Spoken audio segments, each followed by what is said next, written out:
targetnya apa?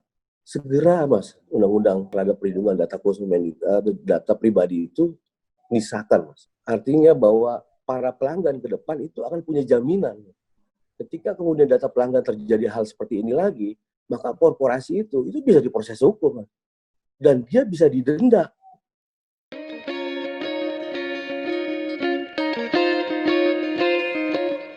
Selamat sore, Bro Muanas. Saya panggil Bro aja ya. Oke, Mas. Selamat sore juga. Ini ya, kita langsung aja ya. Anda sebagai pengacara dari Bung Denny Siregar. Nah, saya mau tanya, dalam kasus melawan Telkomsel nih karena peretasan data pribadi Denny Siregar, apa sih yang dituntut Bung Denny ke Telkomsel sekarang? Iya, sebetulnya tuh yang pasti adalah soal masalah penegakan hukum ya. Karena dampak yang ditimbulkan dari pencurian data itu adalah sangat serius gitu loh, terhadap Denny Siregar. Ya, pertama adalah yang pasti ketika kemudian datanya itu dibocorkan, di sana misalnya salah satu akun oposit menyebut dari mulai nik gitu, kemudian kakak, identitas keluarga, nomor handphone, semua jenis perangkat itu disebutkan kan di dalam apa namanya yang disebar oleh oposit gitu, dengan doxing gitu kan. Nah, kemudian ditrace oleh dia dari data itu ke Dukcapil, sehingga diketahui nama sejumlah anggota keluarganya, bahkan tempat tinggalnya, akun medsosnya gitu.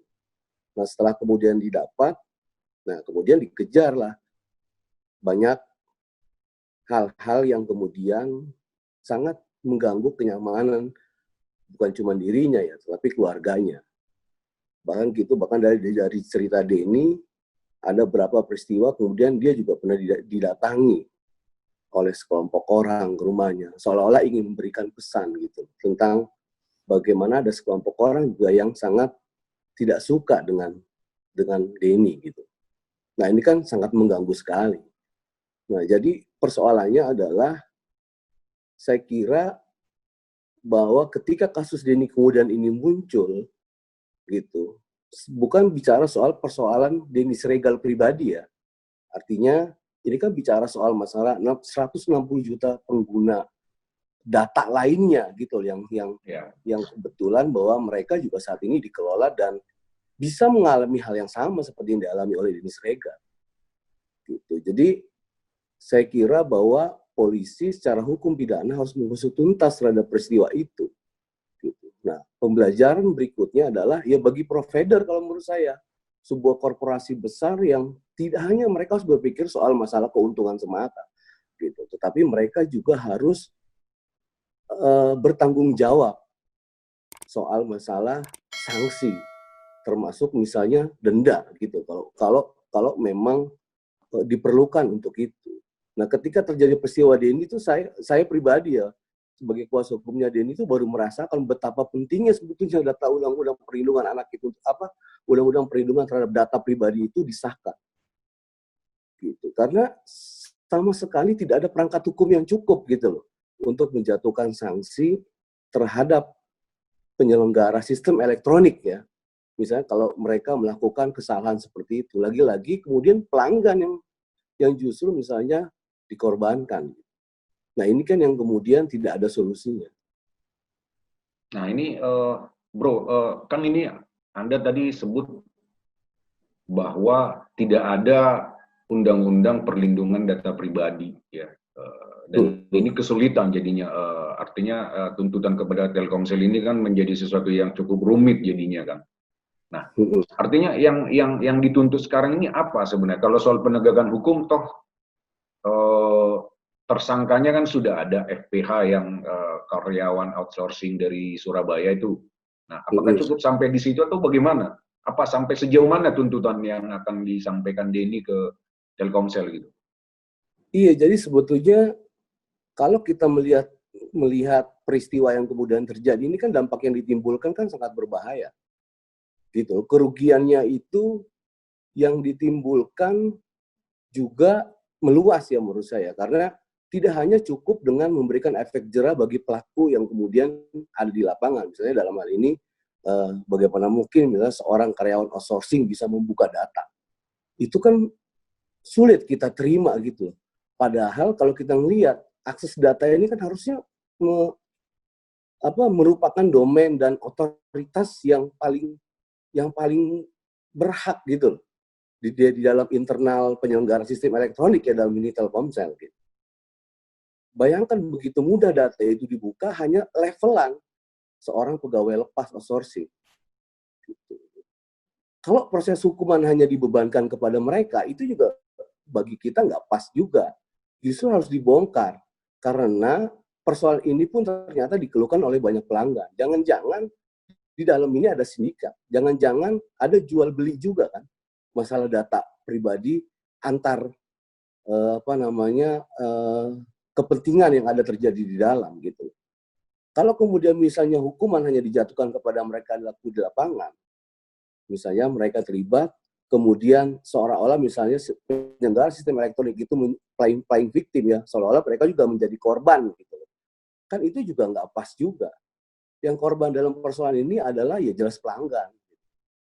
Nah, maka pelanggan itu saya kira tidak hanya hukuman itu harusnya tidak hanya dijatuhkan kepada mereka gitu, tapi harus secara menyeluruh gitu. Jadi kalau perlu gini, persoalannya adalah dampak dalam kasusnya Denny ini kan kalau kita perhatikan ya, dampak dalam kasusnya Denny ini adalah kalau proses hukum terhadap mereka selesai gitu misalnya, pelaku kemudian akun oposisi tertangkap yang menyebarkan dan kemudian mensuplai data dari si pekerja outsourcing ini. Nah terus apakah perusahaan hukum berhenti sampai di situ? Itu juga keliru. Sementara datanya misalnya Denny atau sebagai pelanggan ya yang kemudian dikorbankan, ini yang terlanjur tersebar bagaimana jaminannya? Apakah dia data yang sudah diketahui publik itu ada jaminan nggak ke depan tidak akan disalahgunakan oleh orang-orang yang kemudian misalnya melakukan aksi-aksi kejahatan. Yang dilakukan dia ini sebagai pelanggan, misalnya pada hari ini ketika datanya kemudian tersebar, banyak teror, ancaman, gitu yang terjadi, maka caranya dia adalah dengan menghapus data yang lama. Bagaimana caranya? Dia mengubah, mulai KTP-nya, mulai kakaknya, bahkan dia harus pindah rumah. Kan itu caranya. Nah, bagi kita itu nggak fair gitu loh. Kalau kemudian proses hukum terhadap mereka dilakukan, sementara korban itu ditinggal sendiri gitu loh, dan dia harus mengurus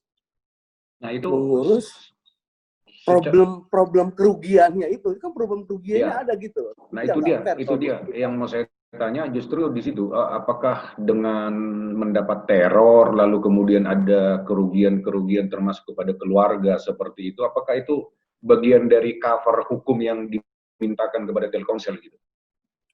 Iya, itu harusnya kan ada perangkat hukumnya kan. Ya harusnya ada dong perangkat hukumnya.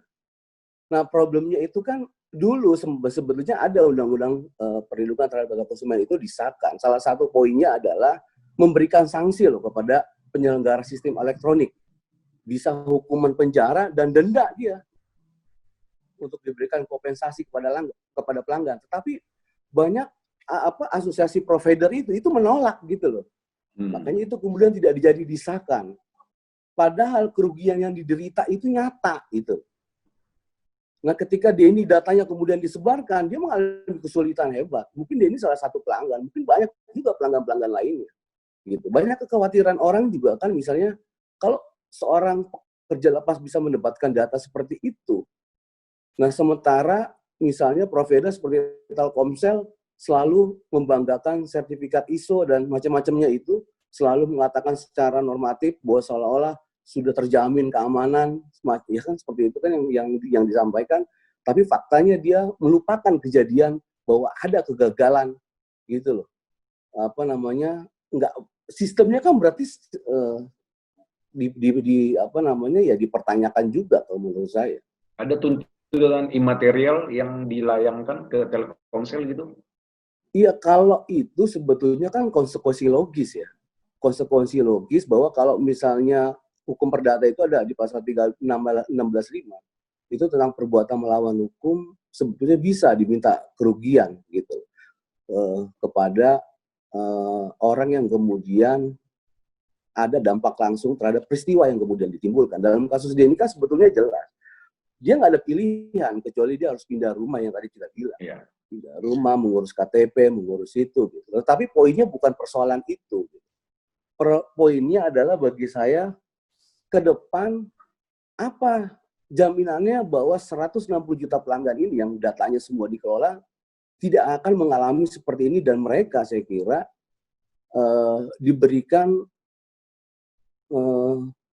mungkin kompensasi gitu yang layak gitu, atau misalnya harus ada perangkat hukum yang kemudian memberikan sanksi tegas kepada corporate gitu, atau sistem penyelenggara elektronik kalau kemudian mereka melakukan kelalaian. Itu juga saya kira harus diatur gitu ke depan.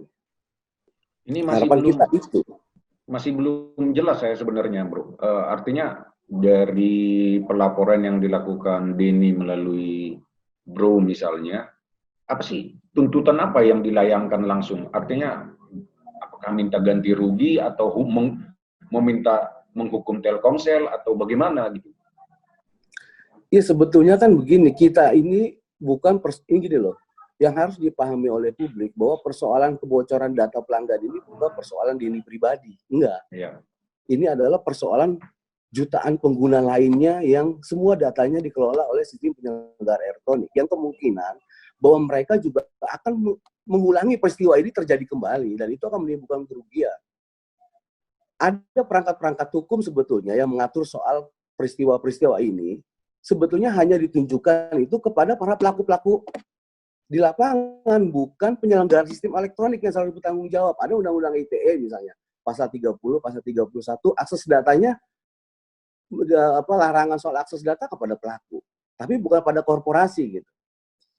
Atau kemudian misalnya diatur lainnya, ada sanksi-sanksi administratif sifatnya teguran. Selama ini kan seperti itu kan, misalnya ada di 2 PP itu, ada 2 peraturan pemerintah, paling banter hukumannya adalah memberikan sanksi administratif, teguran dan macam-macam kepada penyelenggara sistem elektronik oleh Keminfo.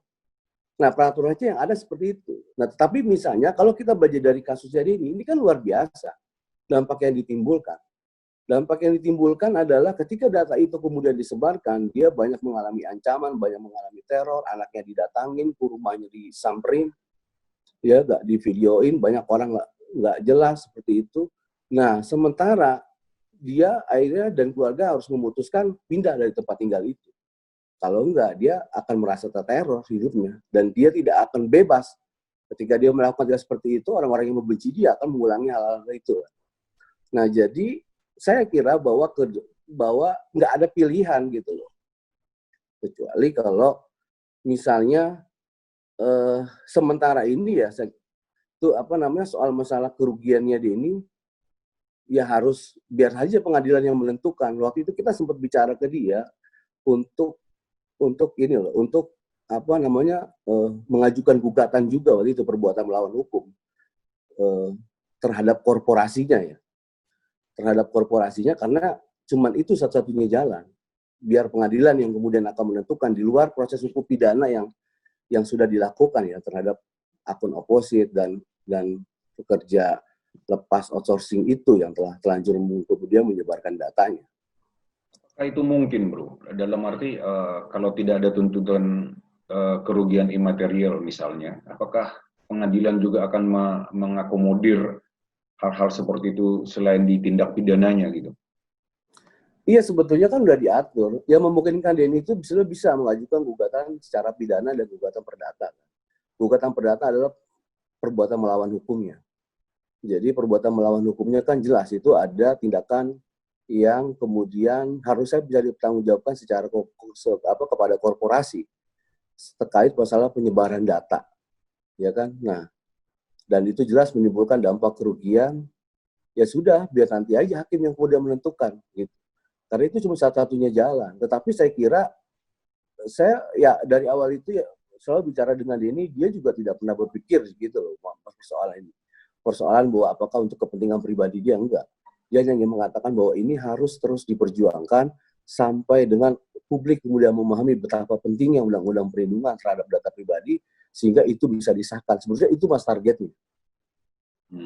Tapi kan tidak dimasukkan dalam tuntutan gitu, dalam gugatan yang dilayangkan gitu maksud saya. Kata siapa tuh? Kan kita belum mengajukan gugatan. Oh, belum dimasukkan ya? Iya. Jadi belum dimasukkan. Nah, justru yang menarik begini.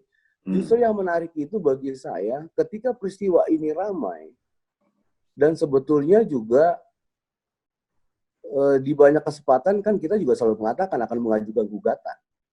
Tiba-tiba ada sekelompok orang mengajukan gugatan di Telkom terhadap Telkomsel dengan tuntutan 15 triliun itu. Sempat dengar itu ya? Iya, tahu. Nah, kita sempat kaget juga waktu itu kan, karena dia mengkaitkan nama Denny Sregar dalam gugatan itu. Padahal hari itu hari Minggu, saya tahu nggak akan ada orang mendaftarkan gugatan, tapi hanya membuat statement aja deh nampaknya. Nah, setelah diselidiki ternyata orang yang bersangkutan itu diketahui bernama Ferdi Situmorang.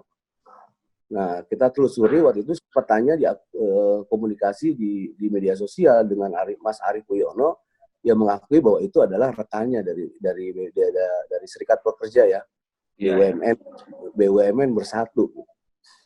Nah, saya sempat berpikir tuh, nah, ketika terjadi peristiwa itu kan, kemudian orang sempat menyalahkan Denny kan, wah jangan-jangan Denny ini nyari untung, wah jangan-jangan Denny gitu loh.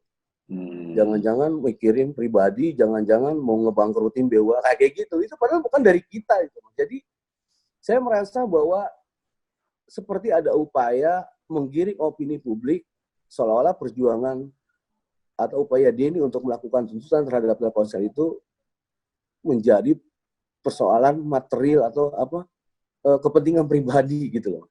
Ini kan yang kemudian menyesatkan. Akhirnya kita luruskan, kita klarifikasi bahwa dia tidak pernah mengajukan gugatan itu. Jadi tidak bertanggung jawab terhadap gugatan itu, jadi tidak tahu menahu terhadap gugatan itu, kami nggak tahu siapa yang kemudian mengajukan gitu. Nah, tetapi pola-pola seperti ini saya kira sebagai upaya yang kita lihat untuk bisa ya menjegal gitu loh supaya kita tidak mengajukan gugatan itu terhadap korporasi yang kita nilai telah melakukan perbuatan melawan hukum terhadap peristiwa pencurian data yang dialami oleh Denny Sregar gitu. Dan kita mungkin akan melakukan itu gitu. Jadi rencananya kapan memasukkan gugatan? Kita belum tahu itu karena sementara ini kita juga masih berpikir tentang kemungkinan laporan polisi lain yang mungkin akan kita buat gitu, tapi kita masih mendalami ya tentang kemungkinan ada pertanggungjawaban korporasi dalam peristiwa itu. Gitu, Mas. Tapi semua upaya hukum ini akan kita lakukan perlawanan gitu kepada ya mereka nggak bisa lepas tangan gitu. Mereka nggak bisa lepas tangan dan saya kira ya Denny punya semangat untuk itu gitu dan ya dia menjaga integritasnya lah untuk membuktikan bahwa apa yang dilakukan ini semua dalam rangka untuk mendorong agar undang-undang perlindungan terhadap data pribadi itu harus segera disahkan itu. Anda sendiri menilai gimana ini?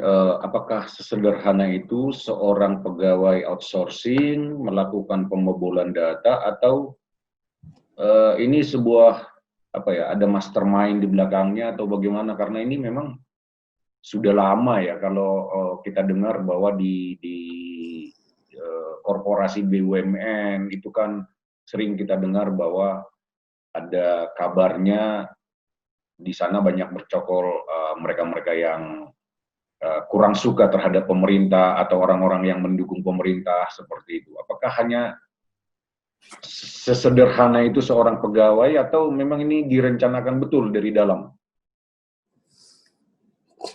Iya, kalau kita lihat kan sampai detik ini juga saya belum bisa menerima, Mas, bagaimana seorang outsourcing itu bisa mengambil otoritas terhadap akses gitu. Itu akses itu kan bagi saya kan hanya orang tertentu yang harusnya bisa memperoleh itu. Ya. Bayangkan kalau seorang pekerja lapas bisa mendapatkan betapa bahayanya.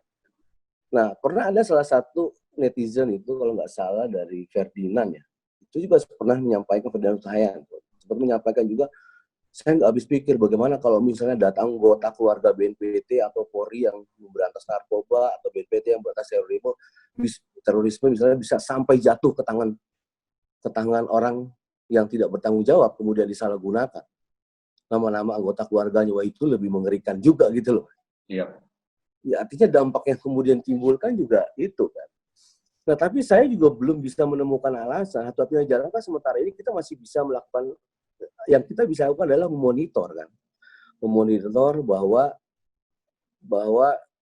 kita berterima kasih kepada pihak kepolisian yang akhirnya memproses hukum kan terhadap persoalan itu gitu. Meski sebetulnya sedari awal Telkomsel juga agak setengah hati untuk menindaklanjuti itu kan. Ya. Karena kan itu perintah tuh dari menteri agar dilakukan investigasi. Nah, ternyata belakangan sudah diketahui gitu loh, dicuri. Nah, karena korporasi provider ini kan bekerja berdasarkan trust ya Mas, kepercayaan, mungkin agak mengkhawatirkan gitu loh kalau ini kemudian misalnya menjadi konsumsi publik apalagi di proses hukum. Nah, sampai kemudian akhirnya ya diserahkan datanya kepada Barreskrim, kemudian tidak tegas, dan harapan kita ya kita tentu nggak cuma berhenti di mereka, atau kemudian misalnya problem juga tuh kalau ternyata misalnya pemilik akun oposit misalnya belum tertangkap, kan itu juga jadi problem juga. Sehingga kan tidak bisa didalami kan tentang peristiwa yang kemudian yang tadi saya bilang. Jangan-jangan bahwa ini di dalam ada sindikat tentang penjual beli data, karena itu memungkinkan juga kan, sehingga terus kan terjadi. Jangan-jangan bahwa apa yang dilakukan oleh dia ini juga ada perintah gitu kan, kita nggak tahu juga gitu. Tapi ini kan jelas, artinya ada arahnya kan jelas. Si tersangka mentrace ke oposit, sementara oposit sendiri kabarnya juga terlihat ada mengalirkan dana ada aliran dana yang masuk ke dia dari Haikal Hasan siapa kan seperti itu. Nah, seperti ini hubungannya seperti ini bagaimana Anda menilainya? Iya, itu kan saya sempat dengar juga tuh. Ya kan ada hubungan ditransfer katanya 5 juta. Nah, kemudian ini adalah dapat uang kan 10 juta ya si SPF ini ya. Itu dari sumber lain ya. Makanya saya sempat agak ragu juga itu Mas, ketika dikatakan bahwa apa motifnya mereka melakukan ini karena tidak suka. Sementara di sisi lain ada uang juga di situ gitu. Jangan-jangan motifnya juga karena uang juga kan gitu, kita nggak ngerti. Ya kan? Nah kemudian, nah itu yang saya bilang bahwa kita berharap sebetulnya polisi bisa mendalami gitu loh Mas tentang aliran dana itu. Termasuk saya kira tidak ya bisa juga untuk melibatkan PPATK. Nah, tapi seperti yang saya katakan tadi, Mas, persoalannya juga jangan kemudian hanya berdiri di situ, gitu. Nah, persoalannya adalah harus juga berpikir tentang haknya Mas Denny juga sebagai korban, ya sebagai pelanggan, dan dia juga saya kira ya penyelenggara sistem elektronik juga kemudian tidak jangan berlepas tangan gitu loh terhadap persoalan itu.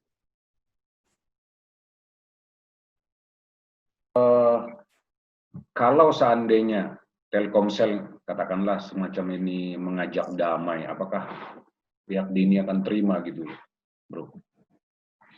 Ya itu saya bilang, kalau pengajak damai ini kan berarti beranggapan bahwa seolah-olah persoalan ini antara Denny dengan provider. Kan itu masalahnya kan. Loh ini bukan persoalan Denny dengan provider, ini persoalan dengan 160 juta pengguna data lainnya juga gitu.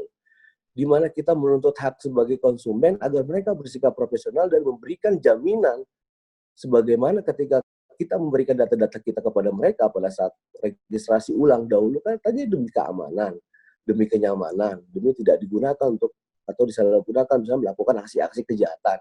Ketika kemudian datanya diberikan, malah kemudian dia ini merasa tidak nyaman, disebar keluaskan, kemudian jatuh ke tangan orang yang kemudian tidak tepat, kemudian dipakai untuk melakukan intimidasi, ancaman dan sebagainya. Ini kan jadi terbalik gitu loh. Ya. Gitu. Nah, itu yang saya kira itu menjadi catatan kita itu, Mas. Jadi seandainya datang tawaran damai tidak akan mau ya? Ya kalau tawaran damai itu yang tadi saya bilang. Kalau yang paling tepat itu adalah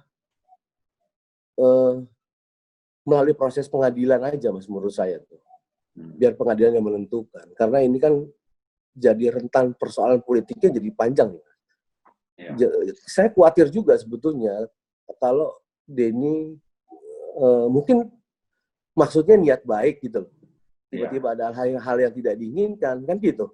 Dimanfaatkan, dijebak, kemudian segala macam itu juga sangat berisiko.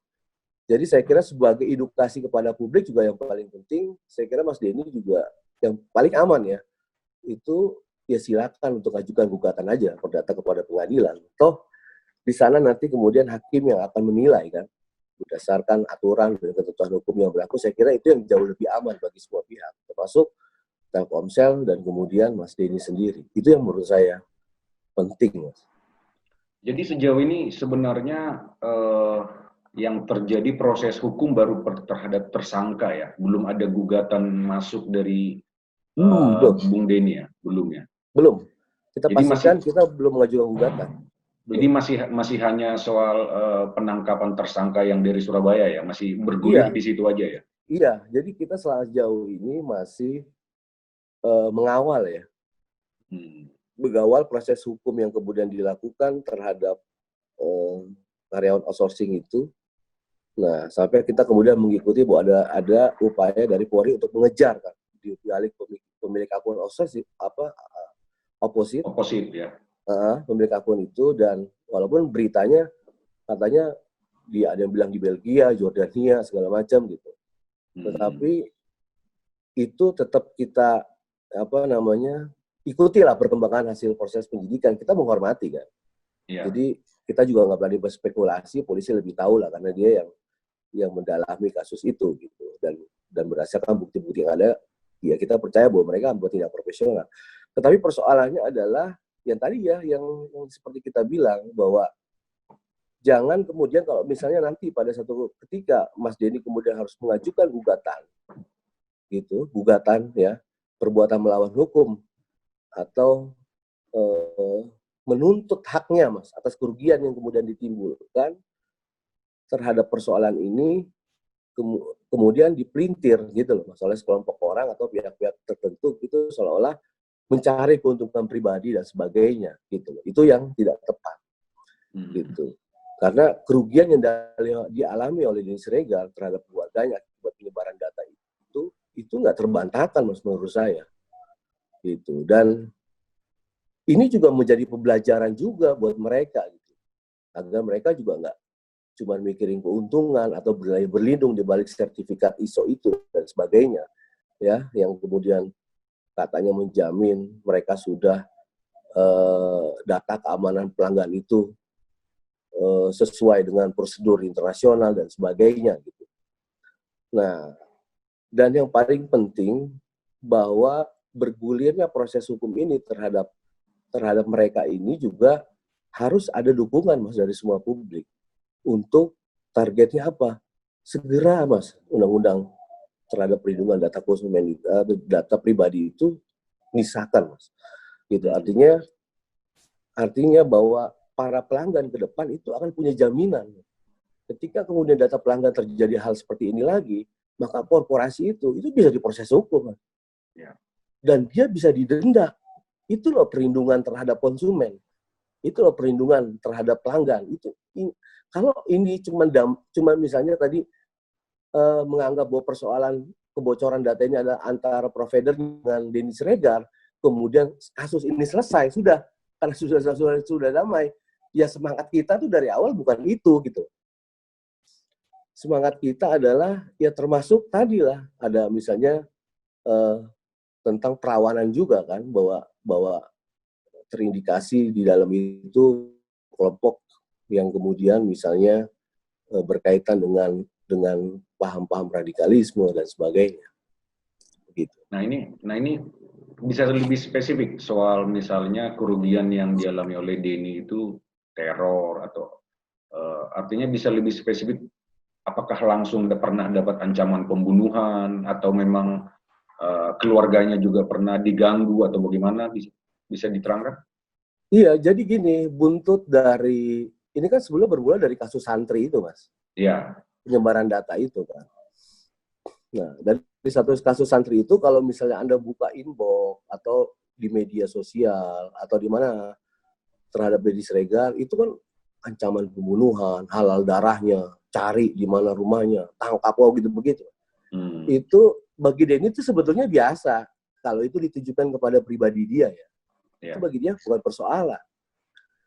Nah, tapi ketika akun oposit itu menyebarkan data pribadinya dari mulai tadi saya bilang nih kakak, bahkan sampai jenis perangkat handphone, email dan sebagainya. Nah, kemudian di apa namanya dari dapat bersumber ditulis di situ dari Telkomsel. Nah, kemudian dicek sama mereka ke Dukcapil, keluar nama-namanya kan, anaknya apa semuanya. Mereka dapat, mereka tahu rumahnya, bahkan mereka monitor dengan Google Map rumahnya gitu. Nah, kemudian anak-anaknya di media sosial juga harus diserang. Nah, ini kan nggak mudah Mas bagi seorang ayah. Ya kan? Karena ini sudah bukan persoalan dirinya, ini persoalan ketenangan keluarganya, kenyamanan keluarganya. Gitu. Tiba-tiba misalnya Denny lagi ada di Jakarta, nah keluarganya kemudian misalnya di tempat kediamannya, nah ngadu, Pak ada yang datang, nah, kayak gitu-gitu loh. Ada yang datang, wah ada ini, ada yang kirim ini, nanya nomor, wah, kayak seperti itu, terus gitu lah, diganggu, bahkan sampai di sekolah. Wah ini kan, ini bagi saya tuh saya bisa ngerasain ya pribadi gitu loh. Wah ini nggak mudah gitu loh. Dan sewaktu-waktu ini akan terus terulang gitu. Sampai saat ini tuh ya, ancaman itu sampai saat ini ya. Iya, gitu. Nah ini kan menjadi problem. Makanya waktu itu kan sempat disampaikan ya minta kan agar dilakukan investigasi kan. Ini apa yang terjadi? Oh, ternyata melibatkan pihak Telkomsel. Nah, seolah-olah Telkomsel juga ingin mengatakan bahwa ketika ini sudah diproses hukum, sudah ditangkap pelakunya, ya sudah selesai gitu loh. Pokoknya mereka kan begitu, kita tangkap ya kan. Lah terus bagaimana dengan Denny gitu loh. Yang keluarganya sekarang datanya sudah dibuka, yang suatu waktu bisa didatengin karena dia orang benci dengan bapaknya gitu. Nah kemudian akun-akun medsos anaknya diserang. Nah ini kan coba Mas, problem juga kan. Iya. Nah apa terus Denny suruh, ya sudah lah nasibnya Denny lah, Denny urus aja sendiri masalahnya. Ya nggak fair gitu loh Mas, maksudnya. Gitu. Saya tuh baru waktu itu sempat menangkap bahwa ternyata kita benar loh membutuhkan undang-undang perlindungan data pribadi. Kenapa? Iya, kenapa mereka menolak itu loh, saya tuh nangkep juga. Oh ternyata mereka tuh nggak mau bertanggung jawab toh gitu. Karena dari RU yang disodorkan itu jelas memberikan perlindungan full itu terhadap pelanggan. Bahkan secara kooperasi mereka bisa masih minta pertanggungjawaban pidana dengan ancaman kurungan dan memberikan denda Mas kepada pelanggan. Kalau itu dilakukan oleh mereka. Jadi jangan pelanggan doang yang diserang gitu. Jadi jangan pelanggan doang yang kemudian dikorbankan gitu. Kalau kemudian misalnya, makanya saya bilang kan, kalau ini menganggap bahwa damai dengan Telkomsel, dengan Denny selesai, ya kita menganggap bahwa persoalan ini bukan persoalan pengguna data yang jutaan pengguna itu yang datanya dikelola oleh mereka gitu. Kalau kemudian itu terjadi lagi pada Mas, pada saya, pada siapapun, mungkin hari ini Denny kan, karena misalnya ya mungkin dia dilihat sebagai penggiat medsos yang cukup punya nama sehingga kemudian menjadi perhatian publik kan urusannya. Tapi bagaimana Mas misalnya dengan orang-orang yang mungkin mereka orang biasa gitu, yang setengah mampus mereka melapor ke sana sini nggak diproses juga karena berhadapan dengan korporat besar. Loh kasihan loh Mas mereka juga. Itu menurut saya ya. Gitu. Bro, ini kan Anda nggak hanya sekedar pengacara bagi Denny ya, Anda juga tentu kita tahu sahabatnya juga sejak lama ya. Dan sama-sama berada di garis, katakanlah di garis pendukung Jokowi gitu. Ya. Anda sendiri menilai seorang sosok Denny Siregar itu seperti apa sih? Denny orang baik yang saya kenal dan punya integritas lah dia. Punya integritas dan sosok orang yang cerdas gitu bagi saya. Dan Anda bisa lihat misalnya dengan tulisan-tulisan kan, dengan program-program acaranya dia di salah satu akun YouTube gitu kan. Ya kan, ya sosok Denny ya seneng kalau saya pribadi ya sebagai sahabat juga bisa kenal dengan dia dan apa namanya punya visi yang kecintaan dia gitu loh terhadap bangsanya gitu ya, meskipun nggak mudah. Banyak orang fitnah, banyak orang yang kemudian menjatuhkan namanya untuk dibenci, bahkan mungkin tidak hanya dari luar, bahkan dari kelompok sendiri pun terkadang bisa salah memahami Denny. Tapi yang saya tahu ya bahwa Denny merupakan orang yang apa namanya selalu punya semangat kalau bicara soal masalah apa namanya ketidakadilan gitu. Dan misalnya termasuk misalnya dalam persoalan ini nggak akan mundur dia sekalipun yang dia tahu memahami gitu berhadapan dengan korporasi yang besar yang punya aset triliunan yang saya kira bahwa suatu waktu ya mungkin bisa jadi Denny yang harusnya menjadi korban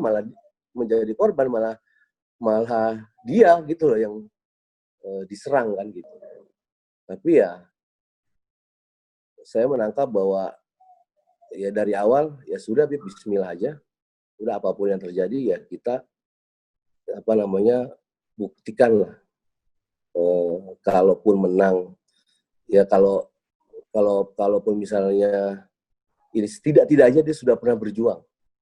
Ya. Kalau kalah ya, nah kan seperti yang pernah disampaikan di dalam itunya. Itu Mas. Ya, tapi kan apa yang dilakukan Denny juga kan kita tahu masih tentu menimbulkan pro kontra, bahkan ada risiko ya. Seperti inilah risikonya. Nah, menurut Anda memang apakah dia udah siap seperti itu dengan risiko-risiko seperti itu? Ya saya pernah juga kasih masukan. Ya kita tukar pikiran kan. Ya kan ya apa namanya ya cukup dekat juga lah dengan Denny. Ya tapi saya lihat ya bahwa dia tuh enjoy. Kita jalan aja.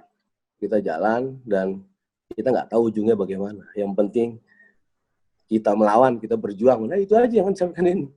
Entah bagaimana hasil akhirnya, ya seenggak-enggaknya kita kalaupun kalah terhormat. Itu aja. Ya kita jalannya bersama seperti ini. Gitu. Anda kan juga dikenal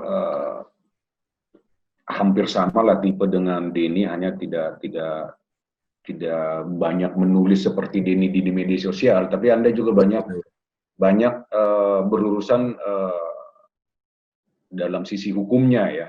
Yang saya tahu banyak dari sisi hukumnya pelaporan terhadap ini. Kalau saya melihat kenapa sih mau mendukung rejim ini?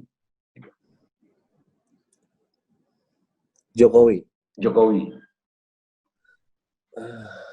Ya kalau ada hal yang merasa menurut kita baik, ya kita dukung. Kan idealnya seperti itu. Kalau ada yang merasa kemudian tidak baik, ya kita tidak akan dukung. Kan dalam banyak kasus juga ada juga kadang-kadang misalnya bersikap seperti itu. Gitu. Jangan salah, dalam kasus seperti ini aja Denny pun disalahkan. Kenapa sih Telkomsel provider dipersoalkan? Kan kita sama-sama satu perahu. Kan kita sama-sama pendukung Jokowi, jangan salah juga Mas. Iya. Iya kan? Nggak mudah. Bahkan banyak juga pendukung Jokowi itu yang menentang cara Denny kemudian mempersoalkan salah satu BUMN di bawah pemerintahan ini gitu. Tapi enggak gitu. Bagi Denny bahwa ada persoalan kalau kemudian ternyata mereka juga melakukan kesalahan, nggak mesti gitu. Justru mereka berani berlindung di balik Jokowi, enggak. Kalaupun ada persoalan ya harus diprotes, harus diupayakan bahwa ini loh ada masalah, di sini loh ada masalah persoalan radikalisme misalnya, di sini loh ada persoalan misalnya ketidakadilan misalnya terhadap persoalan pelanggaran dan sebagainya.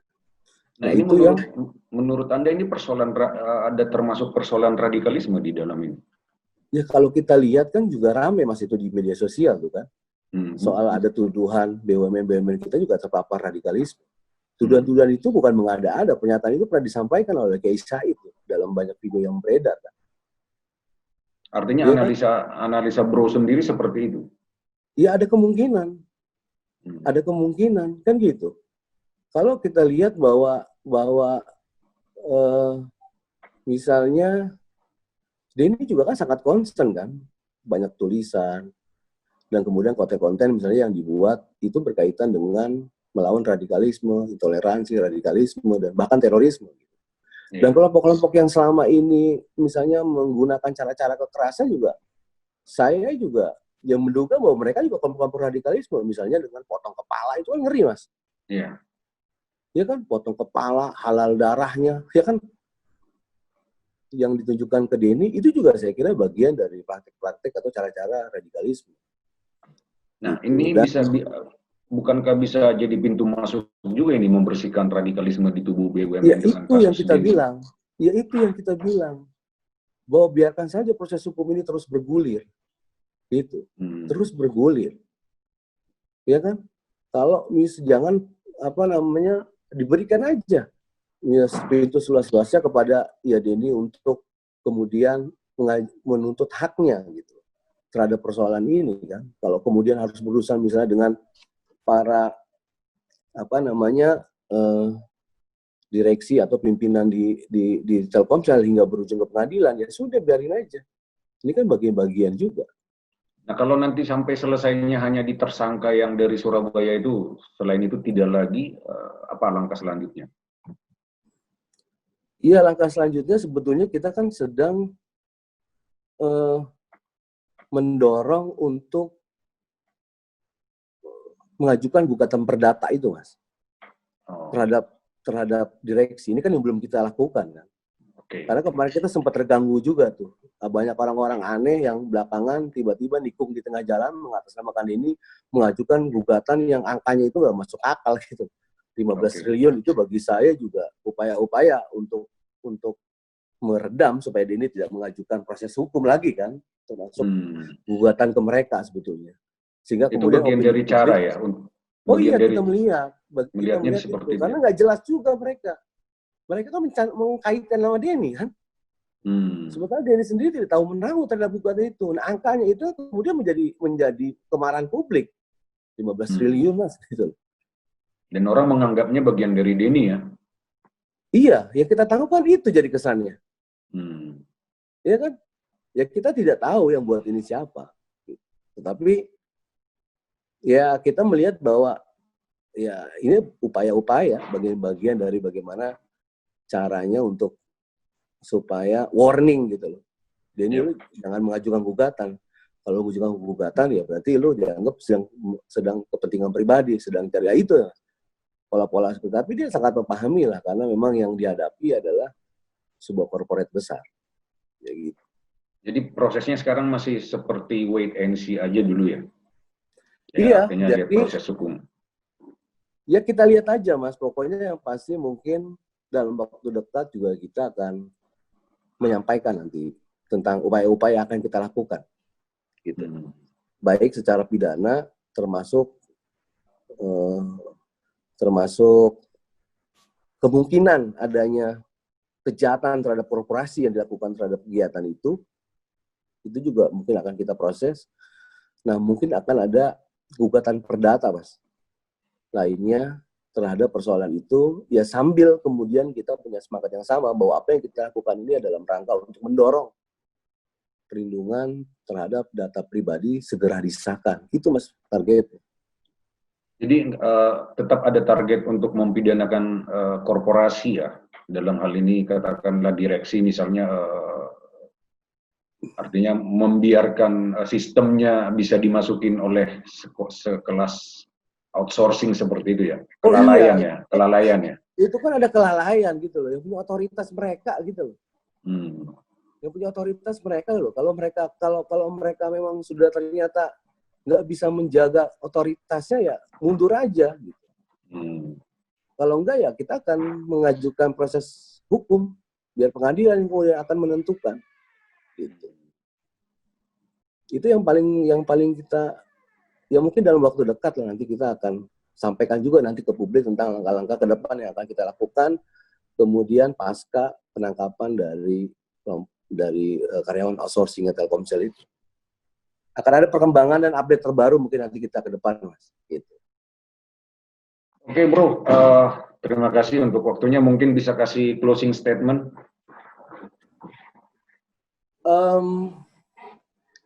Yang pasti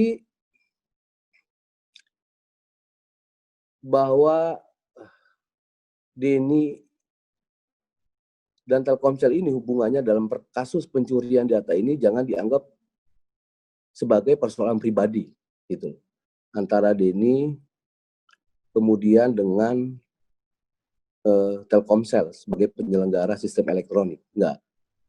Apa yang kita lakukan baik proses hukum sesuai dengan ketentuan peraturan perundangan, baik langkah pidana yang saat ini ditangani oleh pihak kepolisian maupun nanti dalam upaya kita melakukan gugatan perdata kepada direksi terkait dugaan perbuatan melawan hukum yang dilakukan oleh mereka, semua dilakukan saya kira dalam semangat mensahkan Undang-Undang Perlindungan Data Konsumen, termasuk pembersihan sebetulnya, termasuk pembersihan ada praktek-praktek atau upaya-upaya radikalisme yang kemungkinan besar itu juga terjadi di dalam BUMN kita. Saya kira itu Mas semangat. Oke, terima kasih Bro atas waktunya. Terima kasih. Salam untuk Bung Denny ya.